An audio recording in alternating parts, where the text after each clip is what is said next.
You're listening to Money FM 89.3. I'm Chua Tian Tian with your market view. Now, at this time of the day, we love to ask this question: what's for dinner?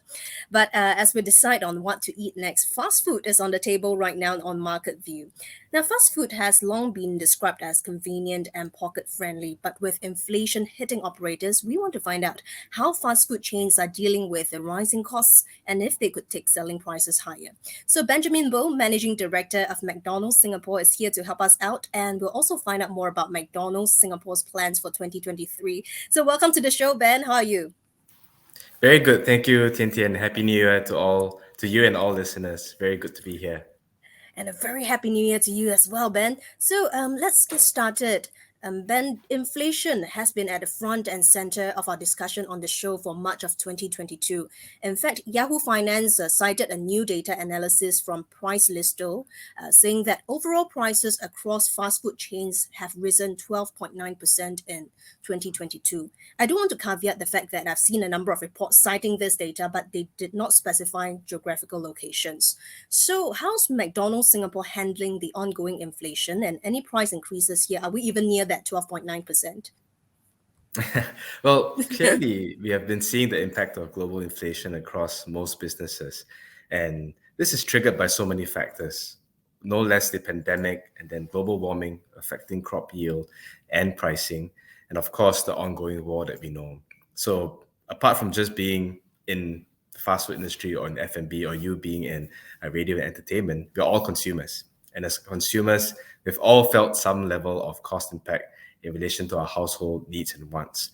Unfortunately, with the world as volatile as it is right now, everything from the upstream to the downstream has been impacted by inflation, and all of which impacts F&B industry severely because we are all the way at the downstream before we supply to our customers. And that's why there's no denying that the cost of running our business, F&B, has risen tremendously. For us, the three biggest costs are always the cost of goods sold, or what we better know as food and paper cost, which includes logistics costs as well, staffing cost and rent. Now, rising utility costs has been added to the mix. We have never looked at utility costs as a big cost lever that increases that much, but it has. And every cost lever has increased in the range of 30% to even 300% versus a year ago, which is astronomical for our kind of business. But at the same time, it is not realistic to increase prices to that degree. It wouldn't make sense for the customers. It wouldn't make sense for the business as well. So we all have to find ways to really make that financial model more efficient, while we make sure we can create meaningful experiences to stay competitive and win the share of stomach. So you ask about McDonald's, for McDonald's, there is no escaping this rising business cost in Right. today's context. But yeah, like the goal for us is to make sure that every customer still feels that the overall McDonald's experience is value for money. There will be some price increases, but the price increase has to be in tandem with what or below what the elevated experience we can provide is. Okay. So, in that case, how would you describe demand against price increases? How resilient has it been, in your opinion? Well, I look at resiliency more from a value for money standpoint. And again, we have to drive good value for money. And how do we do this? It's really looking at three things. The first thing we have to do is look at our menu offering. How do we make sure our menu offering continues to be exciting, continues to be palatable, continues to provide the range that customers are looking for, and at the same time are made with good quality ingredients, and then with the right pricing so that they truly feel that this is worth the money. We also continue to invest in a lot of other things around the restaurant, around the food, which is more about the new restaurants because we want to provide even more accessibility, more convenience for our customers so they can get to us easier. And we also do a lot of modernization of our current restaurants. So if you look at our restaurants now versus maybe 4 years ago, you'll find that the design palette, the way the restaurants are laid out, built, they're very different from how they were 4 to 5 years ago. And the reason's because our customers are evolving, they're changing, they're looking for more modern experiences. And above it all, while we serve food or we have restaurants and all hardware, the software is very important. So we elevate or we invest a lot in elevating our hospitality and great service in our restaurants. And that's why you see a lot more front of house staff now. You see a lot of our guest experience leaders wearing gray and yellow. They're the ones who Yeah. really talk to the customers front of house. You didn't used to see that in the old McDonald's way, because Right. we used to, what you used to do is you order at the counter, you step to the right or to the left, you pick your food and you go. Now it's very different. And all this helps to build resiliency, because with people having to pay more, they expect more. So we want to get them more so that we continue to make that experience much more worth the money they pay. So, talking about value for money, talking about resiliency in the definition as you have defined, would you take the changing macroeconomic environment and the inflationary situation as an opportunity to explore higher end products and menu products? And if you could share with us some examples. Well, I have to say, when it comes to McDonald's, we are a mass brand. And what we put on the menu for our customers, it's purely driven by the customer insights and customer demand. And it has to be something that the mass consumer wants and the supply chain networks and the suppliers can support. Um, so it's really important that when we look at our menu and offering, it has to appeal to the broad customer segments rather than specific segments. So, and that's why, our core menu, which comprises of things like the Big Mac, like spicy, the filet of fish, the chicken McNuggets, they're all here to stay, and they have been here to stay for a long time. And right now, like you mentioned earlier, the Prosperity Burger, which we call a heritage flavor, this is something that we bring back year in, year out. These are the items that people really want. They want to have more often and more conveniently, more regularly. But at the same time, you can't just stay still. So we will continue, and we are continuing to innovate and explore new flavors that serve new needs.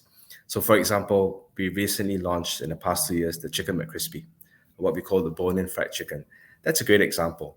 Uh, and I'm happy to share the product is doing well. It's great to be enjoyed with group sharings or even for individuals who want it. That's an example of how we looked at our menu and we said, all right, there are areas where customers want these products. How do we make sure we introduce them? How do we make sure the quality of ingredients is good so that they're competitive versus what other players are offering? We have something else as well. We have the Eat Light under 500 calorie menu. And this Ah, is really for okay. people who, Yes. yeah, they want 500 calories or less for a meal. This is something that they can come to McDonald's for if they don't want to indulge, for example. So, beyond what we are looking at in terms of the menu, is there anything that you could tease or maybe give us a hint as to what we can expect? You don't need to give us the full name, or just a hint somewhere just to keep us excited. Well, for how do I not give this away without giving it away? Uh, Okay. as always, every year we look at our menu and we always ask ourselves how do we ensure we bring in flavors of the world and make it massively available to our customers in Singapore, while at the same time having new spins on local flavors that can continue to kind of wow customer and make them think, I didn't know you can do that in a burger.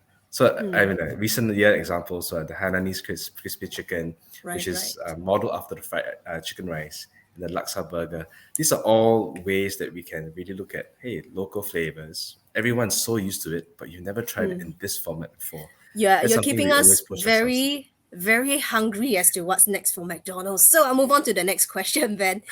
What is the road ahead for McDonald's Singapore? What are your areas of focus for the new year? Oh, I'm excited about the new year, as much as it will be a Right, right. volatile year for all businesses. But I'm excited because I truly feel that we can further add value to our brand, our employees, our customers, and the community at large. And these are essentially our stakeholders. But I'll talk a little bit about our employees first, because we really like to talk about insight to out. For us at McDonald's, the idea that we really want to push towards is working at McDonald's is rewarding, is developing, and it can really help you look at your life and differently.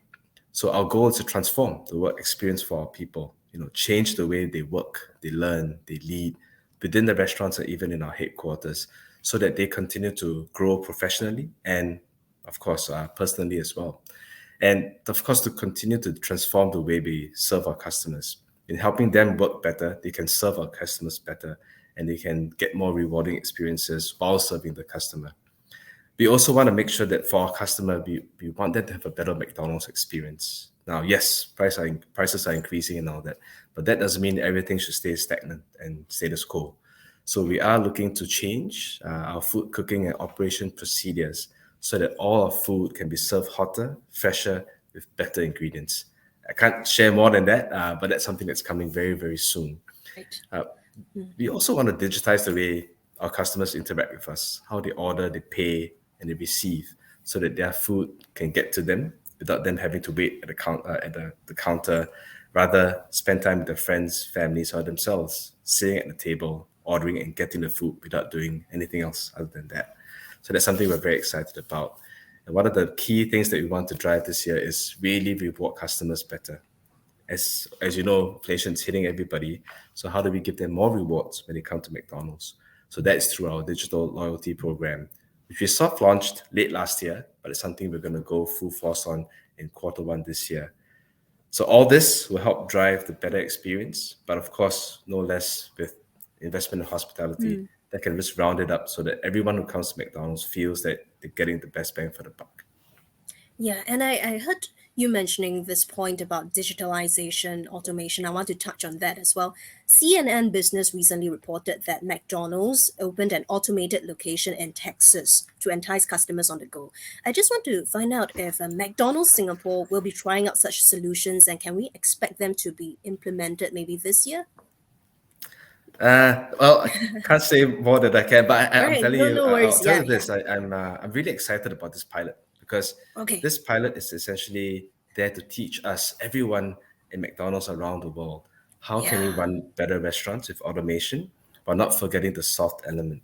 So automation is something that we're very keen on, especially in Singapore, because hey, we are a technology hub in some ways. So we want to look at how we can use technology to automate tasks in the restaurants. And if you think about it, we have done quite a lot in the past 10 years. And really, this whole idea of automation, that the role technology plays is to take over all the mundane tasks so that our people at the restaurants can spend time learning and working on areas where it's really more meaningful to them and more meaningful to the customer.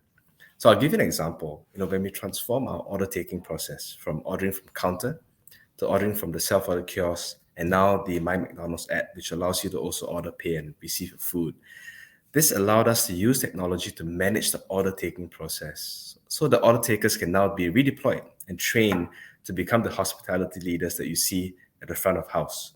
That's a very big mindset shift. But the whole idea is through automation, we take away a task where neither the customer nor the employee actually feels value in.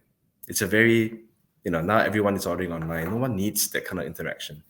Rather, put the interaction to the front of house so that we can talk to customers when they're eating, ask if they need any help with kids, Right. help with moms, for example. And this is how customers can feel the elevated experience. We've Right. also looked at technology, and this is something that they're also doing at this pilot, looking how layouts can facilitate better pickup journeys, especially during COVID when delivery orders became such a big part of our portfolio. You can't have the restaurant with 50 delivery riders waiting in the same area with the customers because it's confusing and neither a good experience for one party or to the other. So we've looked at how we can redesign the layout so that the pickup area for delivery riders is different. It's outside in the sheltered area, but then the pickup for customers is inside. And then the dining area is away from the pickup area. So then you kind of segment the different or compartmentalize the different areas so that everyone has a better experience. You see a lot of that in this pilot. And the whole idea is to, again, leverage the idea of technology and the restaurant layouts, modern layouts, to really make sure everyone's experience from customers to employees to even external partners like Right. delivery riders, it's all better for everybody. Well, And that's exciting. why, yeah, I'm excited as Yeah, well. yeah, yeah. Go ahead, please. Yeah, No, that's what made it exciting. with bated breath. Yeah. Yeah, yeah. Very exciting plans indeed. And then before I wrap up the interview, I have about a minute to go. And there's this question off the top of my head. And I think the listeners would genuinely want to know and to hear it from you than from anywhere else. And it has to do with price differentiation across the country. And fast food chains, including McDonald's, apparently has been reported doing so. But businesses are businesses, they have their considerations. So I was wondering if you could enlighten us a little bit about the rationale behind. Yeah, the rationale is really looking at the trading model and where we're trading at versus one our competition, and also the differences in business costs across the different areas that Right. affect the prices that we have in our menu items. So, for example, in a very high density, high CBD type area where rents are more expensive, it's harder to hire people. So, therefore, you do need to have more competitive pay packages, uh, All those things do affect the way we look at our pricing, and also we looked at our pricing versus other players, other Right. food courts, even other QSR players, to really make sure that one, we are priced competitively, but priced enough so that we can pay for the costs that require us to be in a certain location. So it's very common. I would say Yeah, it's yeah. common for not just our quick service restaurants, but even other retail arms. So we do see that happening in supermarkets and hypermarkets and the likes. Uh, but again, it's a business decision, but we always take it very seriously to really understand how much will consumers pay first and feel that the food is still worth it in relation to the cost we have to bear when we enter those areas or locations. I really appreciate those insights, Ben, and thank you very much for enlightening us as well. That was Benjamin Boh, Managing Director of McDonald's Singapore. Always a pleasure speaking, and thank you very much for joining us on Money FM 89.3. Money FM 89.3.